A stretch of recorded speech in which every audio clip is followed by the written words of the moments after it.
Olá, sejam bem-vindos a mais um vídeo sobre as atualizações do nosso sistema web. Nesse vídeo, então, eu vou falar um pouquinho sobre as novidades, atualizações e correções que saíram na versão 2.7.9 lançada no dia 9 de fevereiro de 2026. Então, começando pelas novidades, foi disponibilizada a informação de cotação da moeda na ordem de compra, similar ao comportamento da venda. Então, aqui em compras, ordem de compra, pegar essa ordem de compra aqui que está pendente, aqui na etapa financeira. Então, se a gente tiver uma espécie de pagamento devidamente configurado como moeda estrangeira, ele vai trazer aqui embaixo para a gente a conversão conforme a moeda configurada, que neste caso foi o dólar, mas a gente tem a opção de euro e outras diversas moedas estrangeiras aqui dentro do sistema, certo? Também foi disponibilizado a função de logs na tela de agendamentos para verificar logs gerais e de registros próprios. Como que funciona isso? Aqui na agenda, então, pelo botão Float, a gente tem a opção de logs, que antes a gente não tinha, tá?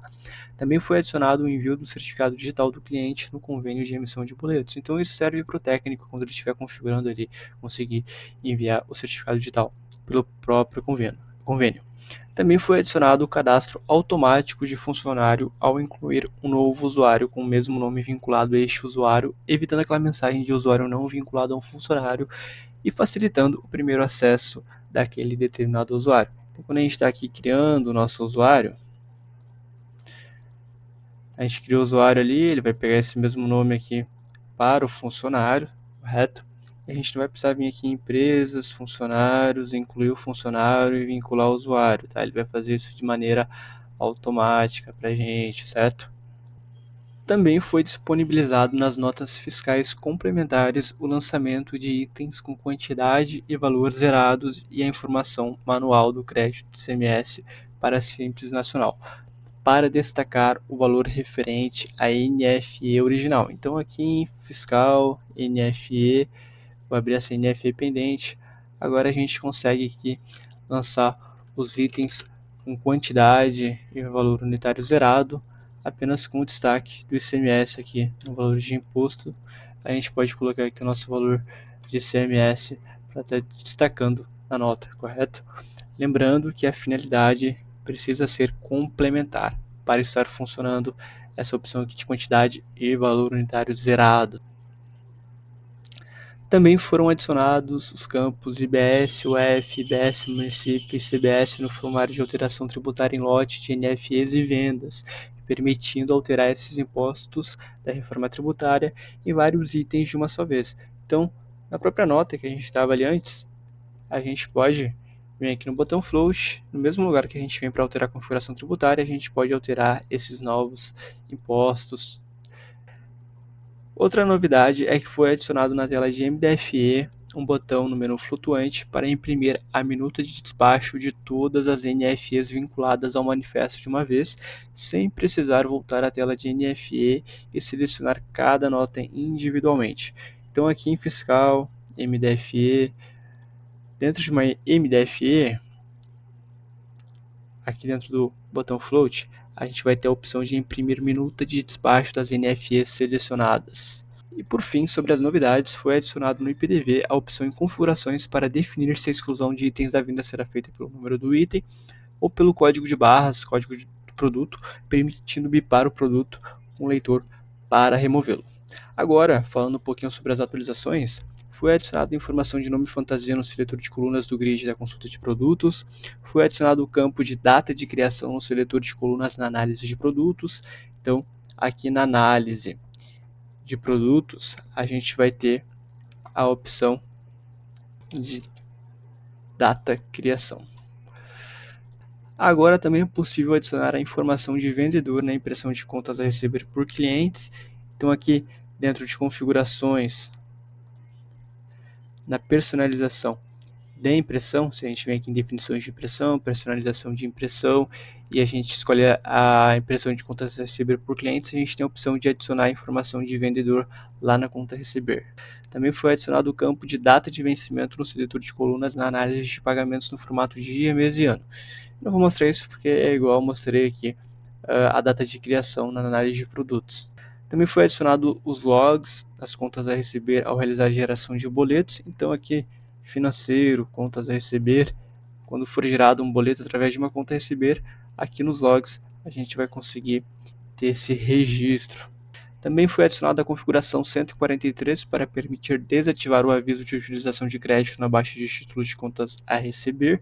Então aqui em configurações do sistema, 146.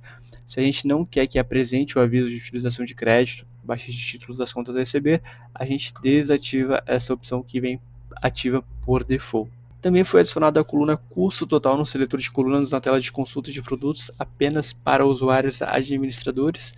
Então, se a gente vem aqui em estoque, consulta de produtos, a gente tem a opção de custo total aqui dentro do seletor de colunas. Basta a gente pesquisar, procurar, tá? E ativar ela, colocar aqui onde a gente deseja. Também foi adicionada a opção de reimpressão das movimentações extras na tela de movimentação de caixa. Como funciona isso? Se a gente vem aqui em financeiro, de caixa, abre o caixa, seleciona aqui o registro que a gente quer, lembrando que tem que ser uma movimentação extra, a gente tem a opção de imprimir a movimentação extra, então que a gente selecionou. Também foi adicionado a informação de subgrupo nas opções de personalização de impressão de venda e orçamento. Então, na personalização de vendas e orçamentos, a gente tem agora este campo de subgrupo, para a gente trazer o subgrupo do produto. Também foi adicionado o sequencial da compra nas opções de seletor de colunas na tela de contas a pagar.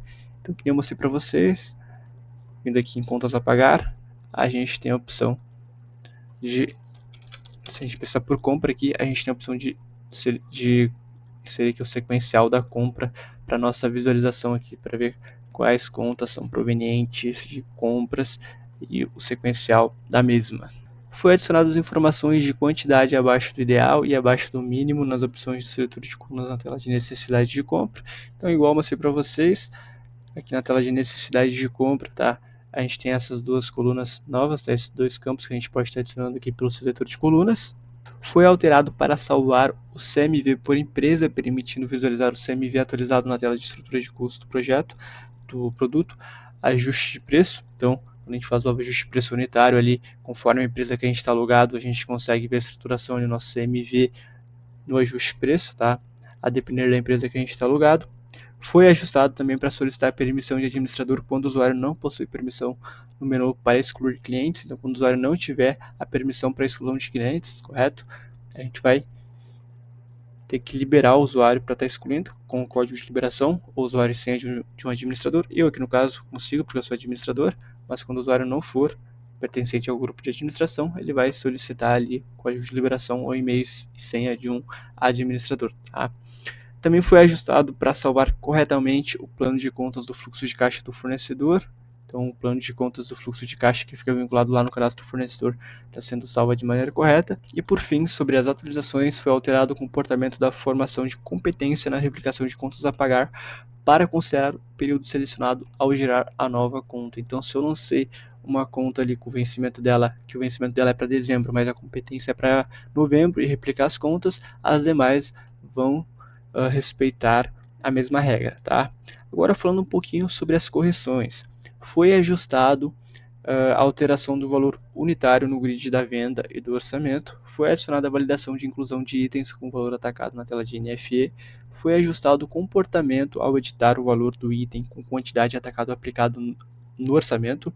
Foi ajustado para abrir corretamente a compra após manifestações e download do XML. Foi ajustado para atualizar o CMV ao alterar manualmente o valor de custo de compras na NFE, na tela de estrutura de custo do produto, no ajuste de preço. Foi ajustado para buscar o valor de CMV atual ao atualizar o preço dos itens no orçamento. Foi ajustado na tela de ajuste de estoque, que ao alterar a empresa, a quantidade de estoque atual do produto selecionado passa a ser atualizada automaticamente para refletir o estoque da nova empresa. Então, quando a gente muda a empresa, ele vai refletir o estoque da empresa que a gente selecionou. Foi ajustado a consulta de veículos por placa, não estava funcionando. Foi ajustado para permitir realizar vendas e emitir a nota do IPDV quando o pagamento for parte em Pix e parte em cartão, evitando erro na tela do Pix. Foi melhorado o tratamento da devolução de vendas para evitar possíveis erros. Foi ajustado o valor de impostos da venda na análise de lucratividade para empresas do Simples Nacional. E por fim, foi ajustado ao dar baixa diretamente em conta a receber ou contas a pagar com espécie de pagamento que tem código de banco, o sistema passa a gravar este código no título e o fluxo de caixa exibe corretamente a movimentação pelo banco informado. Então o vídeo foi esse, espero que tenham gostado e até a próxima.